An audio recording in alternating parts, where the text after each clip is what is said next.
acción, es bueno tomar en cuenta que la percepción finalista de que el dolo y la culpa pertenece a la acción sirve de mucho para democratizar el ejercicio procesal del derecho penal.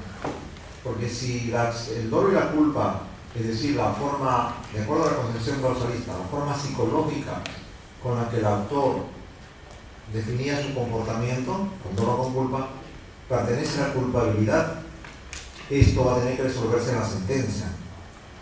Pero si el dolo y la culpa pertenecen a la acción, ello le permite a la defensa y también al juez dar por fundadas excepciones de naturaleza de acción por falta de dolo o de culpa en el comportamiento imputado a la gente.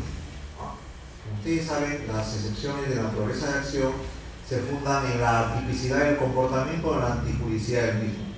Y si el dolo forma parte del comportamiento y es fácilmente deducible que la gente actuó sin dolo, se entiende que tiene que prosperar una acción de naturaleza de acción. Ello incluso en contra del criterio que manejan ciertos jueces que el dolo tiene que probarse, ¿no? Pero la ausencia de dolo puede inferirse directamente de las circunstancias, cómo se realizó el hecho lesivo al bien jurídico. Es como en el caso que les digo, ¿no?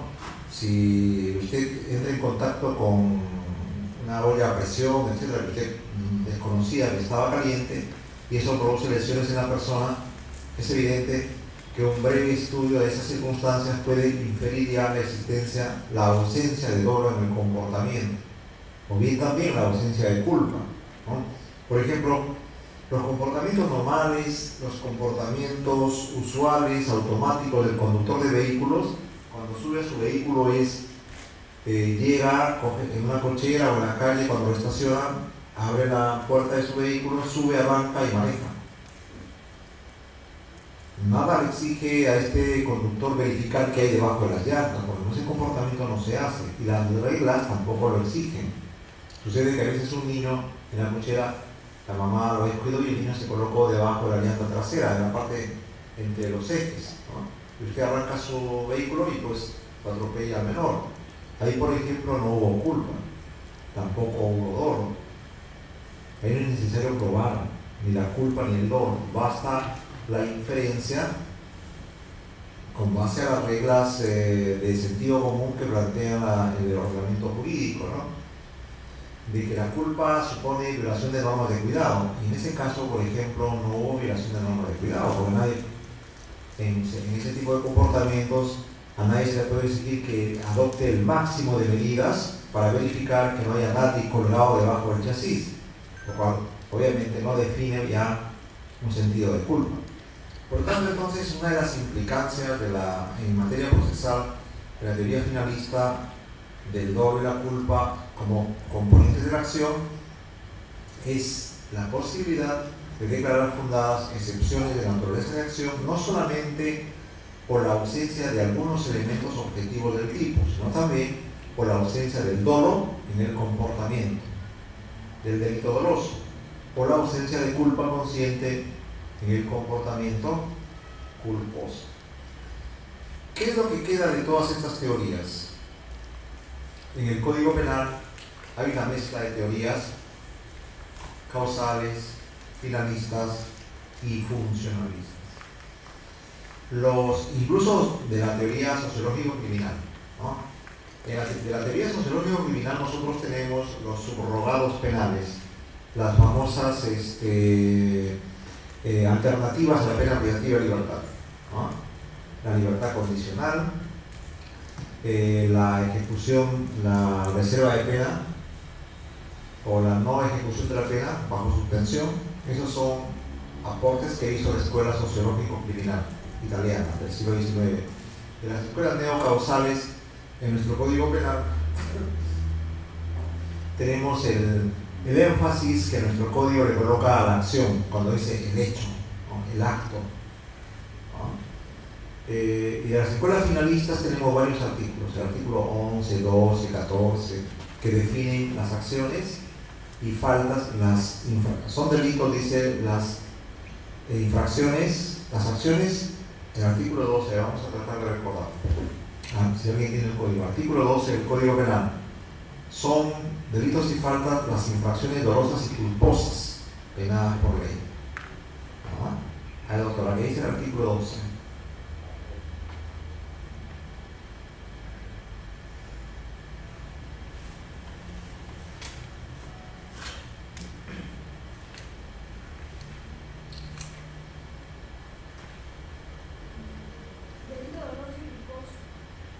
El 11, ¿qué dice el artículo 11? Delitos y faltas. Ahí está, léalo eso, por favor. Delitos y faltas, base de criminalidad. Son delitos y faltas las acciones u omisiones dolosas o culposas penadas por la ley. Ahí está. Y el Código Penal define a la acción como dolosa y culposa. Está asumiendo un criterio finalista, que el dolor y la culpa pertenecen a la acción. No pertenece a la culpabilidad. El artículo 12 también pone de manifiesto una concepción finalista.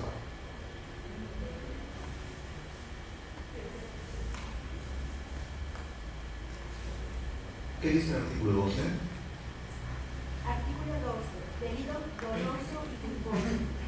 Las penas establecidas por la ley se aplican siempre al agente de infracción dolosa. El agente de infracción culposa es punible en los casos expresamente establecidos por la ley. Perfecto. Siempre en el Código Penal se castiga el comportamiento doloso, siempre. Todos los delitos son dolosos. La norma no lo dice. Si ustedes revisan los tipos penales, ninguno dice el que dolosamente mata. Ninguno dice el que dolosamente difama. Eso forma parte, eso se llama la parte implícita de la norma penal, ¿no? Que el dolo es parte de su estructura típica. Tenemos ahí entonces presencia del finalismo. En el artículo 13-14 igualmente es finalismo puro. En el artículo 13 se regulan ahí los delitos de omisión impropia, ¿no?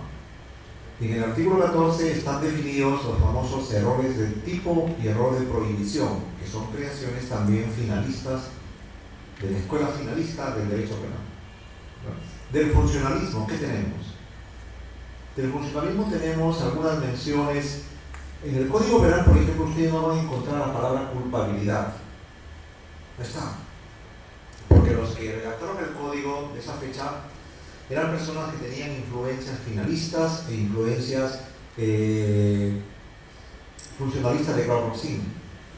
Y Claude Roxin emplea más que la palabra culpabilidad, la palabra responsabilidad penal. Y en el código vamos a encontrar, por ejemplo, eximente de responsabilidad, ¿no? Artículo 20 del Código Penal. Eximen de responsabilidad penal. La palabra responsabilidad penal es un término típicamente funcionalista, enfatizado, desarrollado por Claude Roxin. En realidad, en el Código Penal no han ingresado todavía las tesis de la imputación objetiva, que son las creaciones también, las recreaciones, porque no fueron creaciones ni de Roxin ni de Jacobs, fueron formuladas en 1930 por Richard Honig y por Karl Lages en 1927, las reglas de la imputación objetiva. Pero Jacobs y Roxin los desarrollan con bastante éxito. Pero no tenemos en el Código Penal normas expresas que se refieran a las reglas de imputación objetiva, al aumento y al incremento de riesgo como explicación del delito. Tampoco tenemos normas que se refieran al famoso principio de confianza. En los equipos médicos mucho se aplica eso, ¿verdad? Cuando hay varias personas que operan, el médico, el anestesiólogo, la enfermera, los técnicos, es un equipo el que opera, ¿verdad? Obviamente el que dirige el equipo es el médico encargado, el médico cirujano, en estos supuestos. Cuando se produce la muerte por un mal tratamiento médico, no todo responde. Responde solamente el que quiebra su deber de confianza. Por ejemplo, en el caso, si el médico pide una droga para calmar al paciente y la enfermera le alcanza no una droga para calmar al paciente, no le alcanza una droga para estimular el latido del corazón, pues lo mata, ¿verdad? ¿Quién es el autor de esa muerte? Ontológicamente, la enfermera y el médico, pero en materia penal, el único que responde penalmente es quien quebró el principio de confianza, y en este caso fue la enfermera o la técnica que se equivoca. comportamiento culposo. O puede que la técnica dolorosamente o la enfermedad dolorosamente da ese fármaco para matar. Eso no se le puede imputar al médico. Eso se resuelve con una regla de imputación objetiva que es el principio de confianza. En situaciones de equipo, en las que hay varios intervinientes, solo responde penalmente de la acción quien quebró su deber de confianza en la protección del bien jurídico. Es una regla valiosísima. Igual, la otra regla que se llama la prohibición de regreso, que es vital, que es el ariete, que es la punta de lanza de lucha del funcionalismo jurídico de Jacobs, es una regla pero de enorme trascendencia. La prohibición de regreso tampoco está regulada en el Código Penal, y que no podría estarlo porque son recreaciones recientes, ¿verdad? Con base en la prohibición de regreso y al principio de confianza se declara la atipicidad de muchos comportamientos. La prohibición de regreso, ¿qué significa? Significa sencillamente lo siguiente: que no se puede aplicar la norma penal a quien desarrolla comportamientos de peligro, pero que esos comportamientos son aceptados socialmente. Un comportamiento de peligro, por ejemplo, es vender cuchillos en una ferretería, es vender martillos en una ferretería, es vender panes en la panadería. Yo voy al pan y le digo, véndame 20 panes que voy a matar. No, obviamente, voy a matar a mi suegro, por ejemplo. El panadero se reirá, no me va a creer y me vende igual el pan, y después yo coloco ahí el racumín, el veneno que quiero, y le doy, por ejemplo, a la víctima que yo le he matado. Y la policía hace investigaciones. Sí, y sí, señor, yo fui a comprar el pan a la panadería y le dije al panadero que me venda, que voy a matar. Y le metió, sí, le investigan también al panadero. La prohibición de regreso dice, señor, eso es absurdo. No se puede prohibición de regreso, no se puede regresar la imputación a personas que desarrollan comportamientos adecuados socialmente. Vender pan es un comportamiento adecuado. El taxista, aquí hay ya una ejecutoria suprema que dice que el taxista que conduce a sujetos maleantes está cumpliendo un rol social, es el taxista. Si él se entera que estos señores van a asaltar un banco o que vienen de asaltar un banco, él no puede ser ni autor ni cómplice, porque él está cumpliendo un rol. La persona que alquila un local, ¿verdad? Y en ese local los inquilinos se dedican a hacer quetes de droga, ¿verdad? A realizar actividades ilícitas, fabrican dinero, fabrican moneda. Por eso no puede responder la propietaria, ¿verdad? Esos no son comportamientos imputables, porque alquilar un local es una acción socialmente tolerada. Todos estos son los componentes de la famosa teoría de la prohibición de regreso. El señor transportista, por ejemplo el chofer, que en Pucallpa le contratan para traer un camión cargado de madera. El señor desconoce que en el camión adentro hay droga, o incluso puede conocer, pero su rol social ¿cuál es? Ser un conductor. A él lo han contratado para traer la madera. Él no tiene el deber de denunciar. Los únicos que tienen deber de denunciar en el Perú, de acuerdo al artículo 407, son los funcionarios públicos, por los que se hayan obligados por sus deberes, el médico, por ejemplo, ¿verdad? Un funcionario de inspección, un policía, un profesor. Ellos, por sus deberes que tienen para con los bienes jurídicos, están obligados a denunciar. Pero en la vida particular, un ciudadano común, un chofer, no está obligado a decir, señor policía, estoy conduciendo un vehículo, pero sé que estoy llevando pasta básica. No lo pueden denunciar por cómplice. Porque ese acto de conducir un vehículo es un acto socialmente tolerado. A él le han contratado para conducir el vehículo y esa es su función. Esta teoría también ha sido asumida por la Corte Suprema en numerosas ejecutorias en relación justamente al camión que conduce droga. Y que el chofer sepa o no sepa, no es imputable objetivamente, porque a él lo han contratado para conducir vehículos. Porque si no, la vida sería terrible, pues, ¿no? En los bancos constantemente se pueden estar cometiendo hechos delictivos.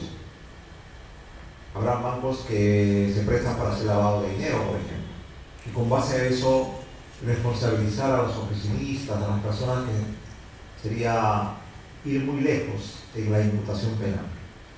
La tesis de la prohibición de regreso se basa en la idea de que hay comportamientos que son peligrosos, que contribuyen en realidad al delito, pero como son comportamientos que forman parte de actos socialmente tolerados, no son delictivos. Esa tesis es genial también. Ha ayudado mucho a no meter en la cárcel a personas que desarrollan ese tipo de actos. Lamentablemente eso no ha ingresado todavía al Código Penal. Forma parte de la jurisprudencia, forma parte de la interpretación que hacen los jueces supremos. Pero últimamente una de las teorías del funcionalismo jurídico penal es la teoría del dolo cognitivo. La teoría del dolo cognitivo dice que en el dolo no es necesario probar la voluntad, que solo basta el conocimiento de los elementos del tipo penal, el conocimiento del peligro de la realización del tipo penal. Ustedes se acuerdan del caso Utopía, por ejemplo. Esa es una lucha por parte de la defensa de las víctimas de introducir el dolo cognitivo en la interpretación de los jueces. En el caso Utopía, ¿qué pasó? Los dueños, los organizadores sabían que era peligroso jugar con fuego y con leones en esa noche, que era peligroso tener solamente una vía de escape, que era peligroso tener pocos extintores, si estaban presentando un espectáculo con fuego. Ellos debieron saber, y de hecho, aunque no lo sepan, se presume que debieron saber que eso era peligroso. Y la defensa de las víctimas dice, eso es suficiente para que ese delito no sea solamente un delito culposo, sino también un delito doloso. En cambio, el dolo tradicional que nosotros manejamos en nuestro código dice, el dolo es voluntad y conocimiento. Las dos cosas tienen que haber. En el caso de Utopía sería muy forzado creer que los organizadores querían matar a las personas, a los jóvenes, ¿no? Porque por lo menos aceptaron la idea y lo representaron y lo aceptaron de que se iban a producir muertes. Eso sería descabellado. Y por eso que los jueces y fiscales no han aceptado la tesis del homicidio doloso. Y la causa está que sube, regresa, sube, en base a esa lucha, ¿no? La lucha entre el dolo cognitivo o el dolo dual, el dolo como voluntad y conocimiento. El dolo cognitivo solamente le da énfasis al conocimiento. No interesa la voluntad, señor. Basta que usted haya conocido que era peligroso, ya usted comete delito doloso. Esta tesis del dolo cognitivo, por ejemplo, es una tesis bastante discutible, ¿ya? Porque elimina las diferencias entre dolo y culpa. Todo es dolo. La culpa consciente deja de ser culpa y pasa a ser dolo. Se eliminan las diferentes clases de dolo. Dolo directo, dolo de segundo grado y dolo eventual desaparecen. Todo es dolo. Lo único que queda para la culpa es la culpa inconsciente. Esta tesis no forma parte del Código Penal, porque en nuestro Código Penal tenemos la famosa teoría del dolo dual, formado por dos elementos, voluntad y conocimiento. ¿Y eso cómo lo sabemos? Con base al artículo 16 del Código Penal. En el artículo 16 está descrita la regulación penal del dolo. ¿Puede leer, doctor, el 16? Tentativa. En la tentativa el agente comienza la ejecución de un delito que decidió cometer sin consumarlo, el cual reprimirá la tentativa disminuyendo prudencialmente la pena. De nuevo leemos, en la tentativa el agente comienza la ejecución de un delito. Perfecto. Si hasta ahí dijera el Código Penal y no avanzara más, en la tentativa el agente comienza la ejecución de un delito. Comenzar la ejecución significa que lo comienza sabiendo, ¿no? Conociendo. No se puede comenzar a ejecutar un delito a ciegas sin saber a dónde va. Eso no será acción. Entonces, si dijera ahí nomás el Código Penal, el artículo 16, se aceptaría la tesis del dolo cognitivo. Pero a continuación dice que decidió cometer. Decidir cometer, ¿qué significa? Poner voluntad, pues. Uno decide con voluntad y con conocimiento, pero sobre todo la decisión es voluntad. Querer hacerlo. Entonces, por lo mismo, el dolor cognitivo tiene grandes dificultades para ingresar al análisis de los delitos en el Código Penal. En el tema de la acción, la escuela causal y neocausal trabajaron mucho la idea, teoría de la acción, trabajaron mucho la idea que la acción era un comportamiento humano que producía o produce efectos en el mundo externo. Comportamiento humano que produce efectos en el mundo interno. Comportamiento humano que produce efectos o resultados en el mundo externo. Esta conceptualización vincula la acción al resultado. Ambos son partes de la acción. Y a eso representa una dificultad, porque hay muchos delitos que no tienen resultado, ¿verdad? Que son simples actividades sin resultado. Dentro de la teoría causal, anteriormente este concepto se había dicho que la acción era una inervación muscular, ¿no? Que era una conceptualización extrema y bastante difícil de admitir, que era una forma de movimiento. Este concepto obviamente no incluía las omisiones, porque todo lo que sea movimiento, inervación muscular, se refiere a la acción comisiva, al hacer algo. Esa definición, que fue dada por Franz von Liszt en sus primeras ediciones, fue sumamente deficiente. El concepto de acción, que ya retomó un carácter científico, fue dado por Hans Belzel en la famosa teoría finalista. Hans Belzel señaló que la acción era un comportamiento humano voluntario dirigido hacia una finalidad. Que era un comportamiento humano voluntario y consciente dirigido a una finalidad. Interesa destacar en esta definición el elemento voluntad y conciencia. En la definición causal anterior, cuando se dice un comportamiento humano dirigido, un comportamiento humano que produce efectos en el mundo exterior, esa definición ya contenía el elemento voluntad, pero no el elemento conciencia, en la definición causal neocausal. Comportamiento humano que produce efectos en la realidad, en el mundo externo. Se entiende un comportamiento humano voluntario, ¿ya?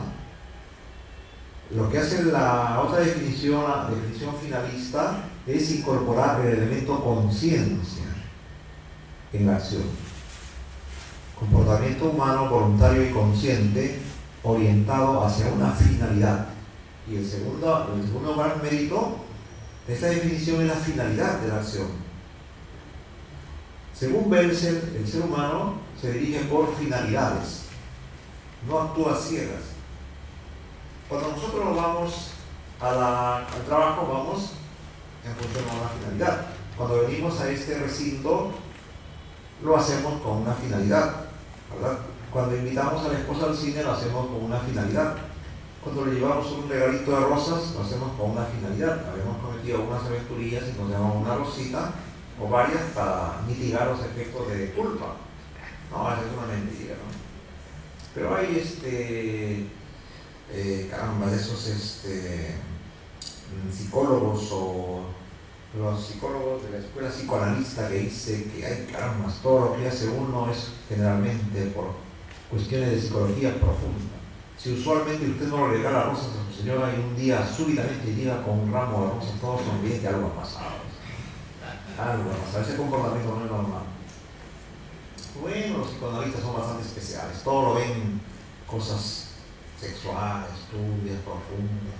No entienden que uno puede cambiar, pero no necesariamente porque haya cometido uno en la aventuría le lleva su ramo de rosas. O la inversa también, la chica se pone muy atenta, muy amigable, ¿no? El sentimiento de culpa le presiona, no es necesario.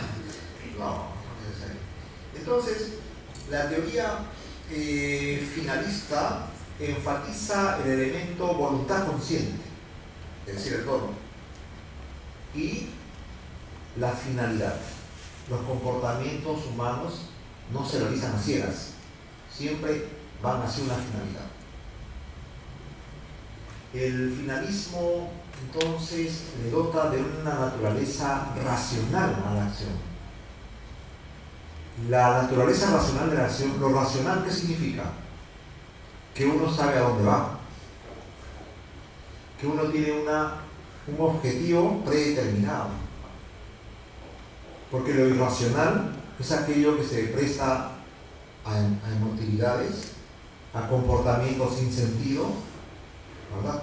¿Qué estás haciendo por la calle? No sé, ¿a dónde voy? No sé, estoy caminando. Ese no es un comportamiento racional, por ejemplo. La persona no se orienta hacia un sentido, hacia una finalidad, ¿no? Entonces, Hans Belzec tiene esa importancia en su concepto de acción, que destaca lo consciente. Incluso dice Hans Belzec que la acción, la persona que actúa, es una persona que predetermina sus finalidades mediante su comportamiento. Cuando actúa, su voluntad y su conciencia ya está fijando objetivos, y con base a esa predeterminación de objetivos se lanza al mundo del comportamiento físico. Genial esa apreciación. O sea, cuando uno va a estafar a un banco, por ejemplo, o estafar a personas, uno en la mente ya se fija los objetivos, ¿verdad? No es que surja en el acto. En el acto surgen delitos emocionales, ¿no? De ira, de súbito, homicidios emocionales, por ejemplo, ¿no? O difamaciones, injurias producto de una discusión terrible. Pero por lo general, el delito, dice Belzec, ya presupone que la gente que lo va a cometer anticipa resultados en su mente.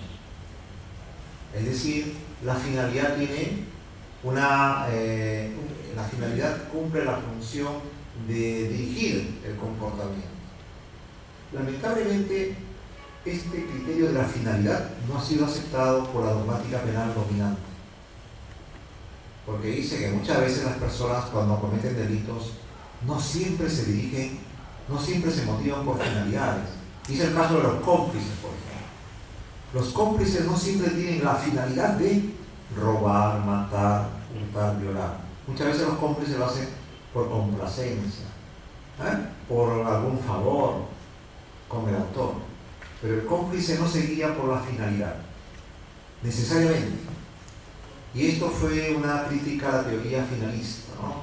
Que la finalidad, si bien puede explicar el dolo directo, la finalidad en el comportamiento no explica los dolos eventuales.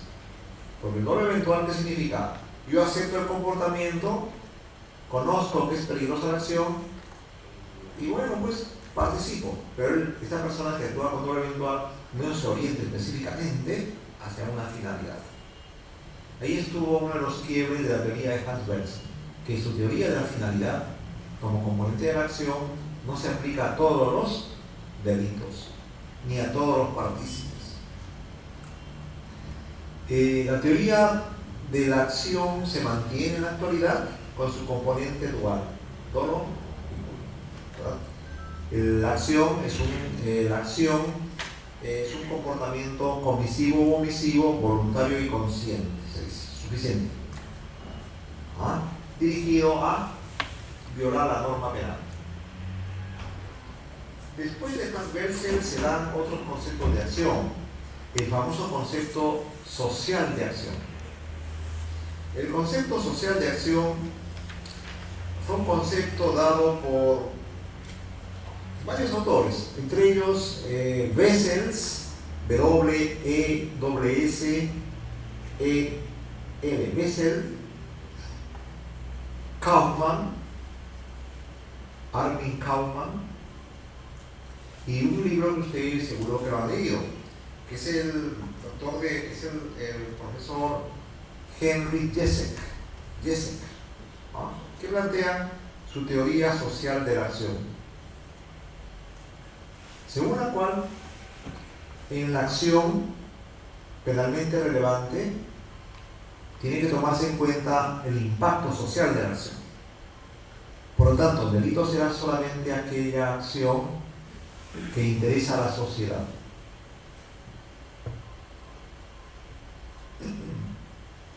Esta tesis es importante, ¿eh? Porque miren, en zonas pluriculturales, en zonas de diversidad cultural, por ejemplo, en zonas de la selva profunda, la relación sexual con una menor de edad no sería una acción, porque eso está tolerado a nivel social y por lo tanto no genera impacto social. Con base en esta teoría social de la acción, no estaríamos frente a un delito, ¿verdad? En ciertas comunidades campesinas ya eso ha desaparecido, pero hasta hace un tiempo existía, el nombre ya lo he perdido, la patasca, era una conducta asumida en las comunidades campesinas, por ejemplo, de que antes de que se case la chica virgen, lo entregaban al jefe de la hacienda, ¿verdad? Para que éste le inicie sexualmente. Esa era una costumbre común, normal. Y en la sociedad de esos lugares era admitida. Con base en este criterio social de acción, ahí no había impacto social, porque estaba legitimado en el mundo social semifeudal que se vivía a pocas en los siglos XVIII, XIX en Perú y en gran parte del mundo. Esta teoría de la teoría social de la acción se le ha criticado diciéndole que no dice nada nuevo, que la acción de contenido penal siempre tiene impacto social, no se está diciendo nada nuevo. Pero bueno, esa es la teoría de Armin Kaumann, de Schmidt, de Bessel y de varios autores. Jessek también lo plantea. Hay la teoría de acción de los funcionalistas, ¿no? En este caso de Jacobs. Jacobs ha desarrollado su concepto de acción desde distintas perspectivas, pero prima en su lenguaje la idea básica que la acción es un concepto subordinado, no es un concepto central del delito. Porque el concepto central del delito, según Jacobs, es la imputación objetiva.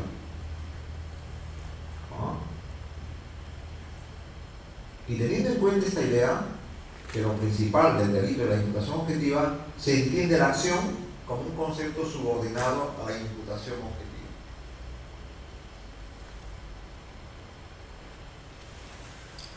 Jacobs da una idea interesante de la acción y que define el pensamiento normativista. Dice, acción, el concepto acción es subordinado a la imputación y dependiente de la norma. Es subordinado a la imputación objetiva y está también dependiente de la norma penal. Es decir, la norma penal define lo que es acción penalmente relevante de lo que no lo es. Esto tiene bastante sentido, ¿no? Porque las normas penales, por ejemplo, decriminalizan el adulterio. ¿Qué están diciendo? Eso no es acción, ¿verdad? Póngase que más adelante la norma penal decriminalice el delito de prestación de alimentos, obligación de prestación de alimentos, por ejemplo, y lo envía a vía civil. ¿Qué está diciendo ahí esta tesis de Jacobs? De que la ley determina lo que es acción de lo que no lo es. Tiene bastante sentido esta precisión, ¿no? Recuerden que el funcionalismo de Jacobs mucho se fija en lo que dice la ley, en el significado de la norma. Para Jacobs son acciones los comportamientos con sentido social. Si el comportamiento que infringe la norma no tiene un sentido social, es un comportamiento aislado, es un comportamiento que se da fuera de la sociedad, obviamente que carece de interés.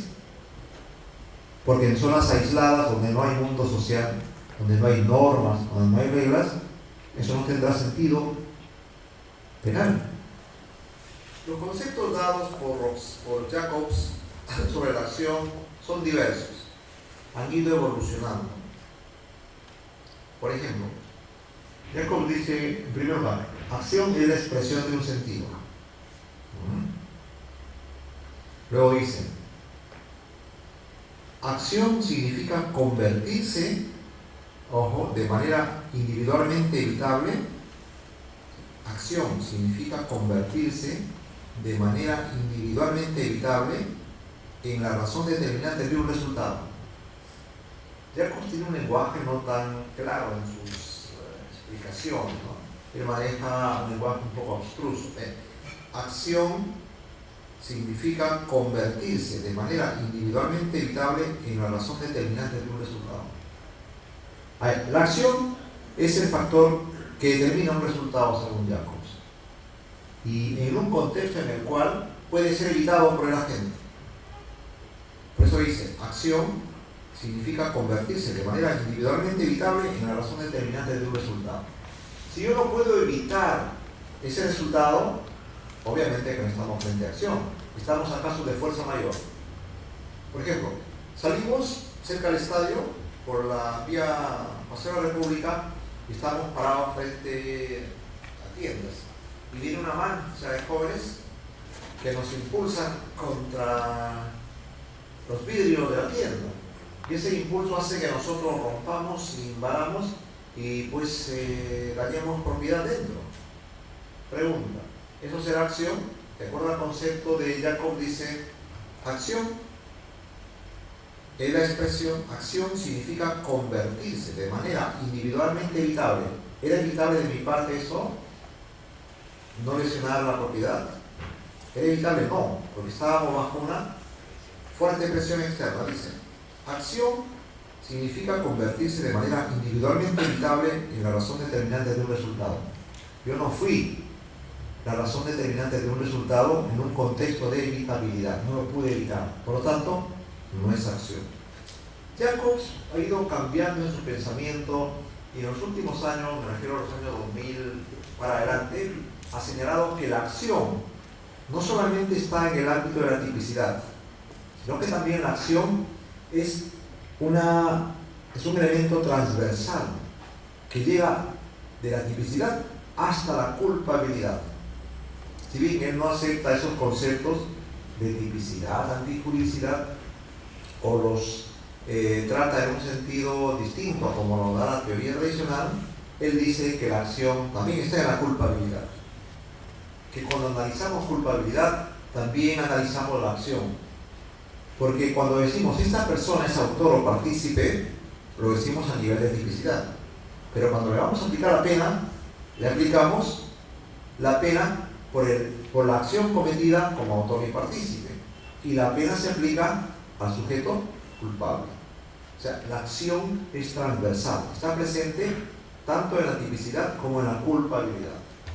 Es una de las últimas precisiones que ha hecho Jacobs, que a mí me parece también bastante aceptable, ¿no? La acción no es solamente tema de tipicidad, es un tema también de valoración.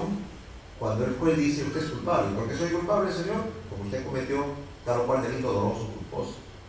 Entonces Jacob nos está dando una siguiente lectura, que el dolo y la culpa no solo se analiza a nivel de tipicidad, también se analiza a nivel de culpabilidad al momento de fijar la pena. Entonces nos regresa, miren, de forma genial, a esa idea fuerza de los neocausalistas y causalistas, que decían que el dolo y la culpa solo pertenecía a la culpabilidad. Ahora Jacobs, con el aporte de Belzer, que dijo, no, eso pertenece a la tipicidad, Jacobs nos dice, los dos estuvieron equivocados, porque el dolo y la culpa pertenecen no solo a la tipicidad, sino también a la culpabilidad. Con lo cual Jacobs integra ambas teorías, la fuerza de ambas teorías, la causalista y la finalista. Mira lo que dice. Este libro les van a, tengo entendido que les vamos a seguir, es un libro que yo saqué sobre el delito, preparación, tentativa y consumación, donde está más o menos detallado el tema de la acción. Dice Jacobs, quien se limita a la vulneración de la norma de comportamiento se queda a medio camino. Y ello es así porque el injusto no produce por sí mismo la pena, sino que jurídico-penalmente es un mero concepto auxiliar, el injusto, o sea, la tipicidad y la antijuridicidad. Para Jacobs es un mero concepto auxiliar. Por ello, acá viene lo interesante, por ello, un concepto de acción que almacene el programa completo del derecho penal dice Jacob, debe ser ampliado hasta la culpabilidad. Acción es convertirse a sí mismo en culpable. Formulándolo de otro modo, dice, acción es la asunción culpable de la competencia por la lesión de la vigencia de la norma. Interesante. El punto de vista de Jacob sobre la acción. Roxin tenía un concepto también especial sobre la acción, pero que no cogió fuerza. No cogió fuerza porque él se guiaba mucho por una conceptualización psicológica de la acción. Decía Roxin que la acción es el centro de actividad espiritual del ser humano que dirige comportamientos. El centro de la actividad intelectual de un ser humano que dirige comportamientos. Esta conceptualización en realidad no es jurídico penal, jamás tuvo éxito en el ámbito de la dogmática, como la acción como el centro de actividad espiritual e intelectual que dirige comportamientos, que Roxin tampoco los desarrolla bien, los menciona en su tratado, ¿no? Jacobs es la persona que en la actualidad lidera el pensamiento creativo en el ámbito del derecho penal. Junto con él existen otros autores, ¿no? Schunemann, por ejemplo, y Schmidhauser también. Y Hruska es un autor bastante creativo que desarrolla también conceptos de acción, pero que lamentablemente en el Perú no se lo tiene muy en cuenta, porque muy pocas obras de él han sido, Hans Hruska, han sido traducidas, pero es un tipo con una gran creatividad. Bien, en el tema de la acción es bueno señalar que existen acciones penalmente relevantes y acciones penalmente irrelevantes. Las acciones penalmente relevantes están reguladas en el Código Penal. En cambio existe un mundo inmenso de acciones que no tienen relevancia penal, es decir, no tienen importancia penal. Por ejemplo, tener una cuenta de dólares carece de relevancia penal. Ser infiel a su pareja carece de relevancia penal, ¿verdad? Tener 2 o más hijos fuera del matrimonio carece de relevancia penal. El concubinato también. Llevar el cabello hasta la cintura en el caso de los varones carece de relevancia penal. Vestirse de rojo carece de relevancia penal. En otros contextos, probablemente varias de esas conductas sí tendrían relevancia penal. En el Perú, criticar a la Biblia, decir que no es un libro santo, decir que está equivocada en muchos puntos, ¿tiene relevancia penal o no? No lo tiene. Pero revisen las normas musulmanas y atrévanse usted a criticar el Corán. Lo fusilan, ¿verdad? Todo depende de en qué contexto nos hallemos para... Todo depende de en qué contexto nos hallemos para otorgarle relevancia penal a los comportamientos. Lo que sí es cierto es que existen 3 ámbitos de comportamiento bien definidos. En primer lugar, los comportamientos con absoluta irrelevancia penal, que son la mayoría. Manejar un vehículo no tiene relevancia penal. Incluso hacerlo simplemente carece de relevancia penal. Es solamente relevancia administrativa. Manejar borracho, ebrio o drogado sí tiene relevancia penal, ¿verdad? Entonces tenemos comportamientos de absoluta irrelevancia penal. Tenemos una segunda franja de comportamientos que son comportamientos que tienen relevancia penal, pero que no suponen castigo para el sujeto que los practica. Son las denominadas acciones neutrales, o llamados también comportamientos inocuos. Acciones neutrales o comportamientos inocuos son lo que conversamos hace un momento. El hecho de manejar el conductor su auto haciendo taxi, el hecho del conductor traer de Pucallpa un camión de madera, el hecho de vender panes, el hecho de vender cuchillos. Vender cuchillos en la calle, por ejemplo, cuchillos, desarmadores, ¿es un delito? No, pues es una conducta peligrosa o no. Claro. Entonces, hay comportamientos peligrosos que pueden participar, esos comportamientos, formar parte de un delito, pero que sin embargo no son imputables a quien lo realiza. ¿Por qué razón? Porque el que los realiza esos comportamientos lo hace en un marco de un rol social tolerado socialmente. ¿Ah? Hay una pelea. Yo voy a la ferretería y pido un martillo. El ferretero me lo vende. ¿Se podrá decir que es un cómplice en las lesiones que he causado? No sé. Nadie le obliga a no vender. Puede vender como no. Ya depende de él. Incluso viendo la pelea, él puede vender o no. Y si vende, ¿será cómplice del delito? No. Aunque últimamente esa tesis está siendo revisada por Gunther Jacobs, ¿no? En el sentido que él dice que se requiere en las sociedades de riesgo de ahora, sociedades de mucha violencia, una suerte de compromiso social del que hace ese tipo de comportamientos, ¿no? Es el caso de los empleados bancarios, en el caso de los funcionarios públicos. Muchos de esos comportamientos puede que incidan en actos delictivos, pero como fueron comportamientos ajustados a su rol, a sus competencias, no generan delito, pues. Ese es el segundo nivel de comportamientos. Comportamientos que son peligrosos y que pueden integrar la generación de un delito, pero que no son imputables a quien lo realiza. ¿Por qué? Porque el que lo realiza lo hace en el marco de un rol social. El rol de ser chofer, conductor, alquilador de inmuebles, vendedor de cuchillos, vendedor de armas. El que vende un arma sin licencia, por ejemplo, ¿comete delito? ¿Existe el delito de venta de armas sin licencia? No hay. Comete una infracción administrativa, ¿verdad? Esa es una acción, por ejemplo, relevante en el ámbito de control fiscalizado, pero no constituye necesariamente un delito. Y tres, la segunda franja de comportamientos son aquellos comportamientos que asumen que tienen relevancia penal. Y son todos aquellos regulados en el Código Penal y en leyes especiales, no solo en el Código Penal, también en leyes especiales. ¿Como cuáles? Ley de lavado de activos, la 27770, ley de delitos aduaneros, ley contra el terrorismo, la 25475, son leyes especiales. Entonces, así se construyen las famosas acciones.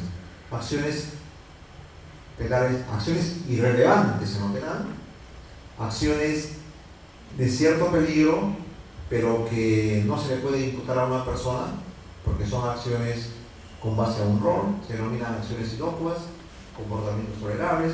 Y en tercer lugar, los comportamientos o acciones penalmente relevantes. Son los tres niveles de acciones. El derecho penal ¿a cuál se dirige? A los últimos, a las acciones penalmente relevantes. El segundo nivel, las acciones peligrosas pero que no son imputables a quien lo realiza, es objeto de estudio a través de la prohibición de regreso y genera atipicidad. Por cierto, puede el sujeto preordenar estos comportamientos, ¿no? Dolosamente puede participar y decir, lo que pasa es que yo vendía en la ferretería y bueno, pues mi rol fue social, fue venderlo. Cuando esta persona quería que con ese martillo se colaborara con el si se prueba el dolo, ya un poco se quiebra la prohibición de regreso.